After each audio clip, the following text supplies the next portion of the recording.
Welcome to the Embracing Neurodiversity podcast, where I share my journey of embracing the experience of my amazing son who is on the spectrum. I am Ivory, a mother, educator, and personal growth enthusiast. My goal is to offer insight and stories that may inspire you on your own parenting journey. Thank you for tuning in. Good morning, good afternoon, wherever you are listening to this week's podcast episode. Thank you, as always, for choosing to click the play button and tune in. I am always greatly appreciative. I hope that you have been managing yourself well as the new year is rolling out. It is, as the time I'm recording this, February 3rd. So we're moving into February. Happy Black History Month. And we are also in the second month of the year. This year is going by. It's flying by like always. And it reminds me of the importance of intentionality of each day and staying present in each day. And choosing positivity even when you don't want to in each day, because the hard moments will pass. They always do. It can't rain forever. And the timing of things, how things are just moving, to me, it feels like a more expedient rate. Like it's already February, and I just remember New Year's Eve party happened. It felt like last week, right?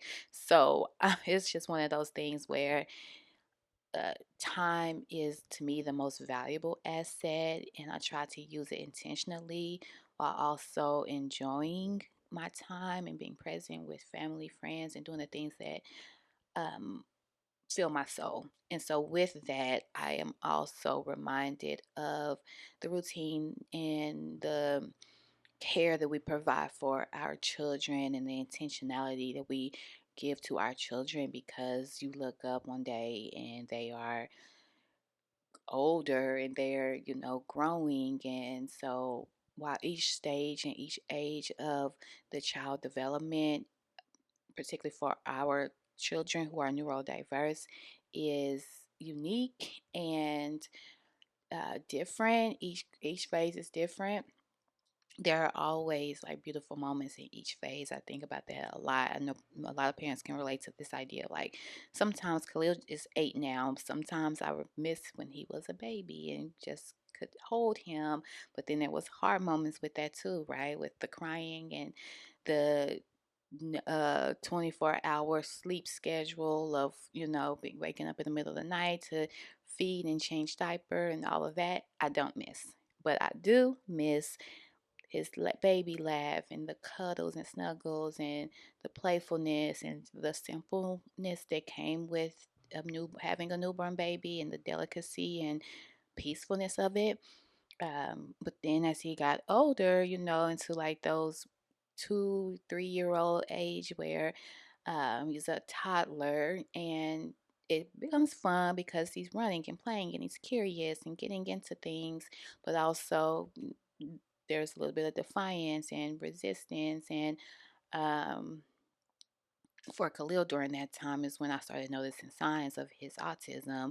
And then, and now that, in this phase of growth development, I would say between age of like 6 and 8, from my experience, like I'm thinking a lot about Khalil's maturity lately. He's definitely, physically, he's growing. He's pretty much almost at my shoulder, although I'm short, so that's not really a good measurement. But he's growing. He's becoming stronger, and his speech has made leaps and bounds. He, uses his critical thinking skills. His independency skills are growing. He's always had like a strong desire to be independent, and it's just manifesting itself even more now. And so I think about these phases and how they rapidly evolve. And so the moments that are hard, just be reminded that it won't always be that way. Second, the intentionality behind each phase, like what you do in one age phase is what will support the next phase, right? And so if your child is between 0 to 3, like pushing not pushing, but like supporting and cultivating their speech and development and their independency skills in a way that is appropriate for them and it meets their need, while also, nurturing them along the way so that when they are 3 to 5, they have some skill set and foundation to continue to cultivate those important skills and so on and so forth. And so I say all that to say that I went on a tangent right just into the podcast. Clearly you all can probably tell my coffee has kicked in. But the point I'm making about the age phases and timing is that all of this requires you to have a high level of emotional resilience. And so I want to talk about what that means for you all, what it means in general from my perspective as a mom with a child who is autistic, as an educator, as a personal growth enthusiast, right? And so parenting a neurodiverse child requires immense emotional strength. We know that.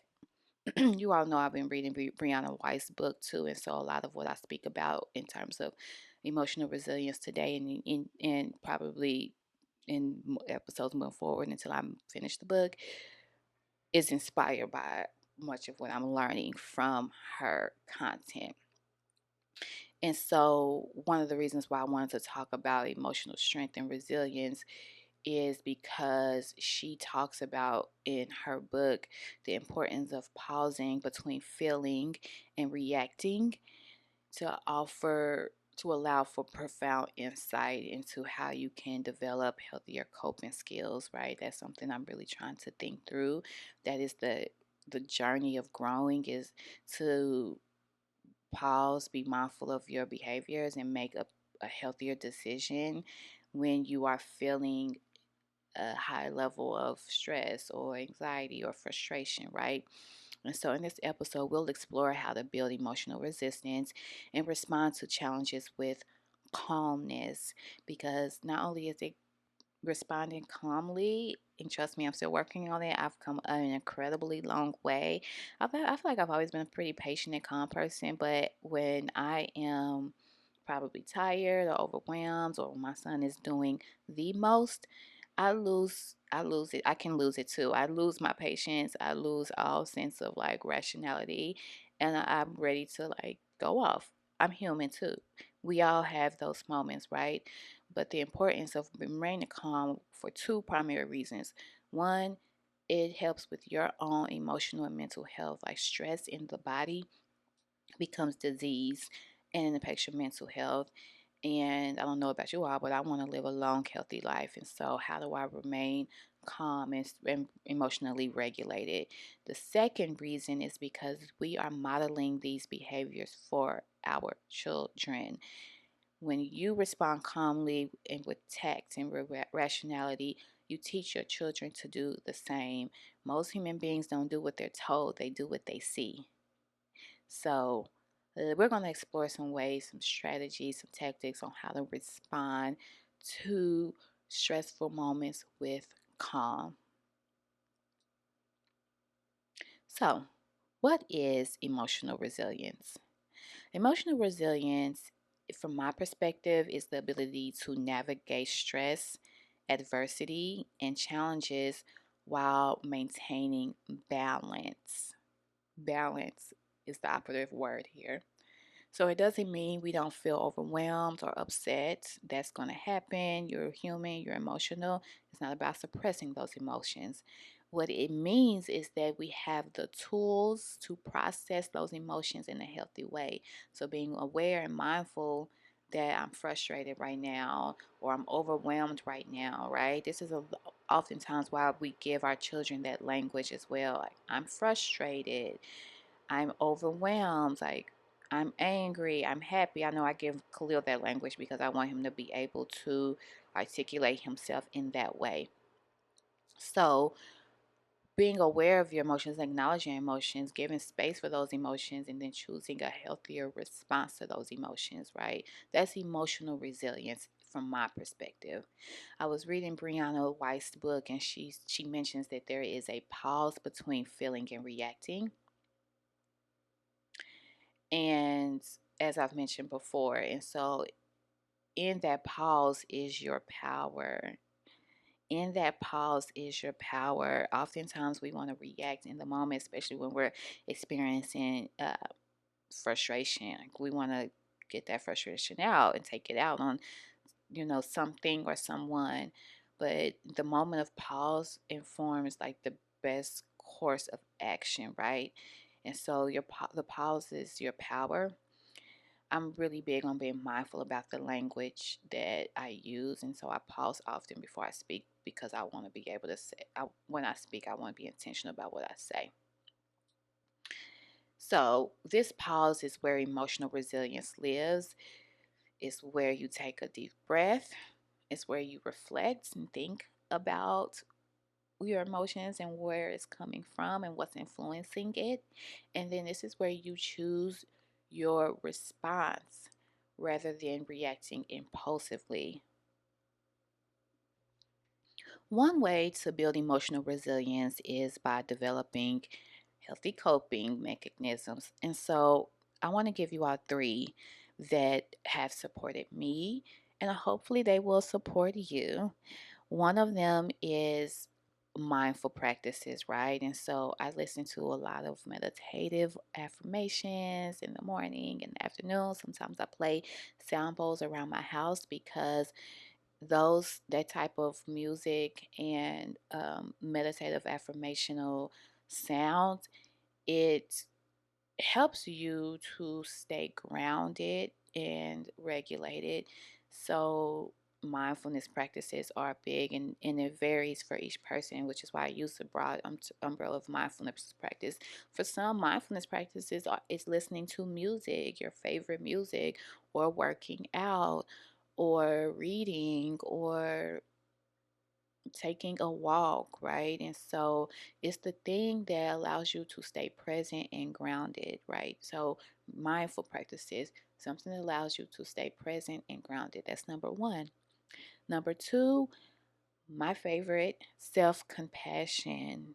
Self compassion is key to developing emotional resilience. You need to treat yourself, you must actually treat yourself with kindness and patience, especially on the tough days.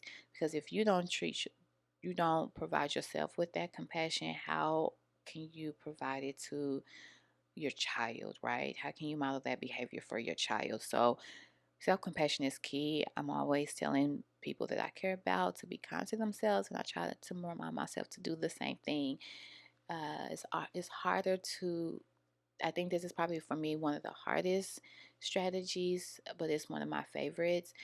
And it's almost a level of it's levels to it, because one, and you got to give yourself permission to do it, and then the second is to actually lean into what that looks like. And so for me, that means speaking kindly and positively to myself, telling myself it's okay, you're human, you make mistakes, you're doing a great job, especially on the days when you don't feel like you are, right? And so if no one is going to give you grace or compassion, you need to be able to provide it. If nothing else, you need to be able to provide it for yourself on a consistent basis, regularly.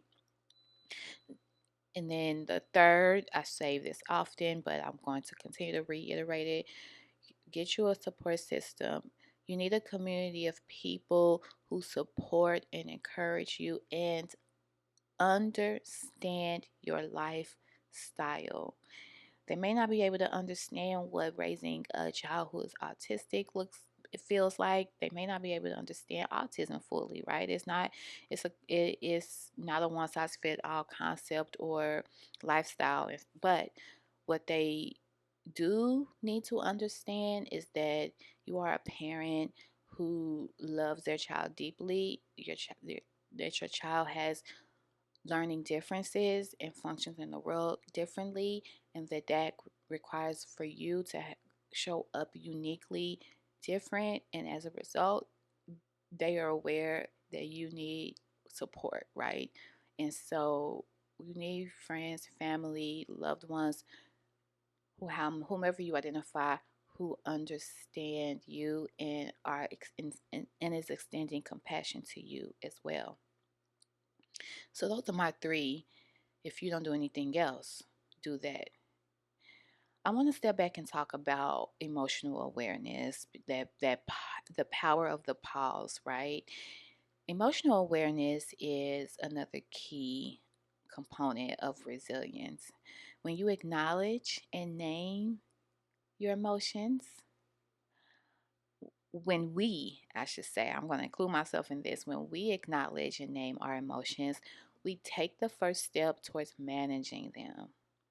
That's why I said it's really important not to ignore it or pretend it's not there. Like, you can name, I'm frustrated right now. I'm feeling overwhelmed right now, right? Um, Brianna Wiest, it reminds me of what I read in Brianna Wiest's book, that you cannot heal what you do not acknowledge. And so by naming our feelings, we validate our experiences and give ourselves permission to process it. This always brings me back to my parenting style as well. Like, I allow for and I encourage a range of emotion with Khalil, because I think that, again, you can't heal what you don't acknowledge. And so I allow for the range of emotions, and I even call it out for him so he's able to identify it for himself. Again, I'm frustrated, I'm angry, I'm sad, I'm happy, I'm excited, right? They don't have to always be negative emotions or unsatisfying emotions. They can be joyous emotions as well, but giving him space to have those and to name them will then give him the opportunity to acknowledge them and create coping mechanisms along the way. And so I'm going to leave out with this, that resilience isn't about avoiding difficult emotions. Again, it's about responding to them thoughtfully. That's why those mindful practices are important. This life to me is really an art of like studying yourself, right? What your likes and dislikes are, what your triggers are, what you need in order to thrive, what your boundaries are. And the only way you can do that is to observe yourself and how you react to things, and then step back and then choose how you would prefer to respond, right?